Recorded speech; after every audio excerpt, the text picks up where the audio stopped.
اس لیے کہ بارگاہ اولیاء اور ایک روحانی محفل ہے، اس میں دعا ہوگی، ختم خواجگان پڑھا جائے گا، قرآن خوانی ہوگی، نعت رسول صلی اللہ علیہ وسلم ہوگی، تو اللہ کی بارگاہ میں جو ہے دعائیں پیش کی جائیں گی، بے روزگاروں کو روزی مل جائے گی، بے اولادوں کو اولاد ملے گی، جن کی شادیاں نہیں شادیاں ہو جائیں گی، جن کو دین چاہیے دین مل جائے گا، جن کو دنیا چاہیے دنیا مل جائے گی، جن کو پیسے چاہیے پیسے مل جائیں گے، کسی کو پلاٹ چاہیے، کسی کو دکان چاہیے، کسی کا مقدمہ جو ہے وہ پھنسا ہوا ہے وہ حل ہو جائے، کسی کے اوپر قرضہ چڑھا ہوا ہے۔ یہی ہے نا مسائل سارے۔ ہمارے دلوں کے اندر بہت سی مرادیں ہیں جو ہم لے کے آئے ہوئے ہیں۔ کسی کی بچی کا رشتہ نہیں ہو رہا، کسی کے بچوں کے آگے اولاد نہیں ہو رہی، کسی کو کوئی بیماری لگی ہوئی ہے اس کو شفا مل جائے، اس کے لیے آئے ہوئے ہیں۔ دنیاوی اغراض بھی ہیں اور یہ پوری ہوتی ہے۔ اللہ والوں کی جو بارگاہ ہے وہ اللہ کی ہی بارگاہ ہے، تو اللہ سے کوئی چیز بھی باہر نہیں ہے۔ ان اللہ علی کل شیء قدیر۔ تو بس اس بات کو سمجھنا ہے، نماز ہر مسلمان پر فرض ہے۔ نماز کے ہم قریب نہیں جاتے، ہم کہتے ہیں نماز کے قریب نہیں جانا چاہے جو کچھ مرضی ہو جائے۔ ضد ہے نا ہماری اللہ کے ساتھ، مقابلہ ہے نا، اللہ اور رسول کے ساتھ ہمارا مقابلہ ہے، تو پھر ہمیں سکون کیسے آ جائے، ہمارے کام کیسے چل پڑے، ہمارے اوپر مصیبتیں عائد اور کس پر آئیں، ہمارے چہروں پر نور کیسے آئے گا جب وضو ہی نہیں کرتا۔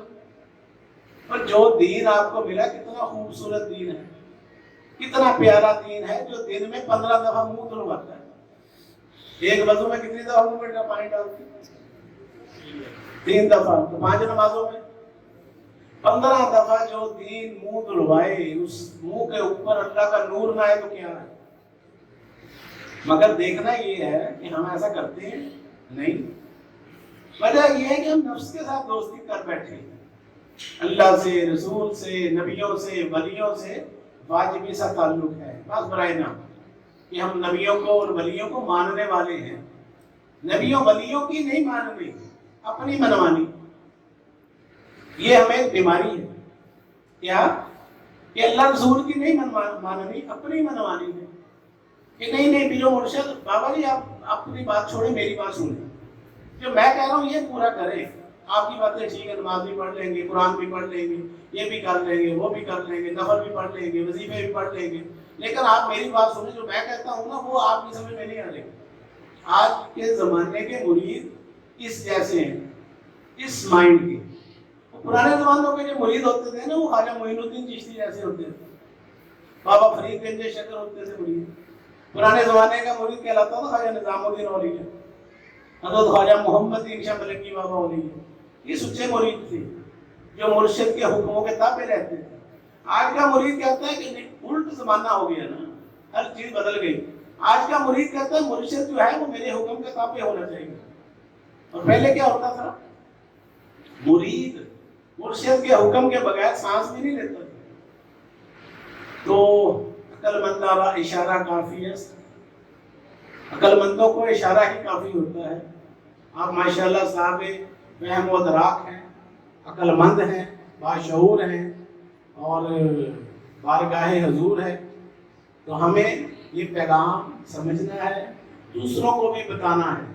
سلسلہ ملنگیہ کوئی مستوں ملنگوں کا سلسلہ نہیں ہے، یہ ایجوکیٹڈ لوگوں کا سلسلہ ہے، یہ محمد اور رسول اللہ صلی اللہ علیہ وسلم کے سچے غلاموں کا سلسلہ ہے، یہ خواجہ معین الدین چشتی بابا فرید الدین گنج شکر کے فیض یافتہ لوگوں کا سلسلہ ہے، یہ شیخ عبد القادر جیلانی غوث اعظم کے ماننے والوں کا سلسلہ ہے، جن کی زندگی کا کوئی ایک لمحہ، کوئی سانس قرآن و سنت سے باہر نہیں، جن کی مجالس کے اندر اللہ رسول کے ذکر کے علاوہ بہتر بنائیں۔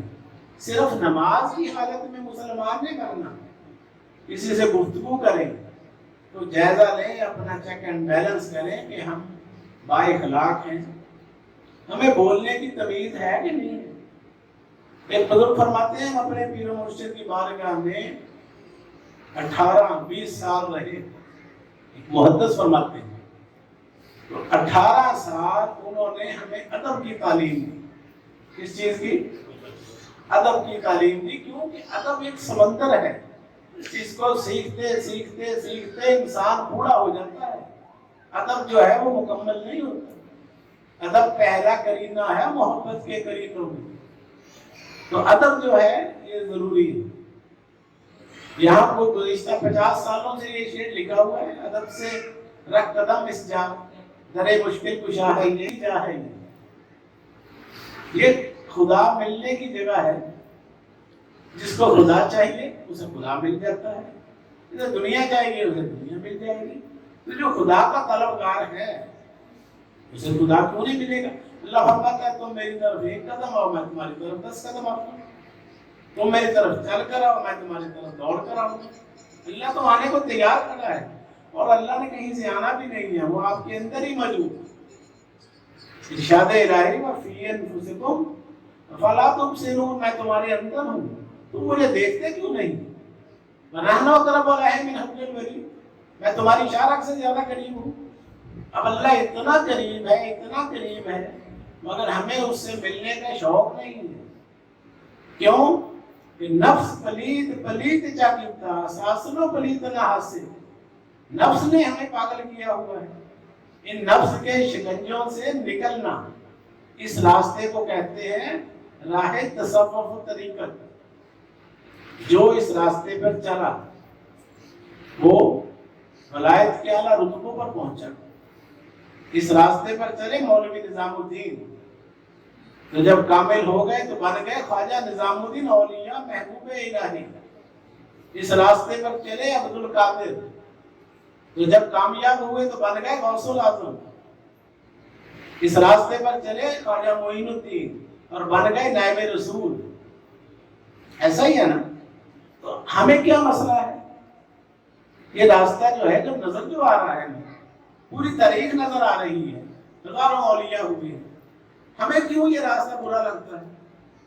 ہمیں نفس اور شیطان کا راستہ سب سے مزیدار لگتا ہے۔ کیا وجہ؟ یہ پوجا کرنے کی عادت ہو گئی نفس کی۔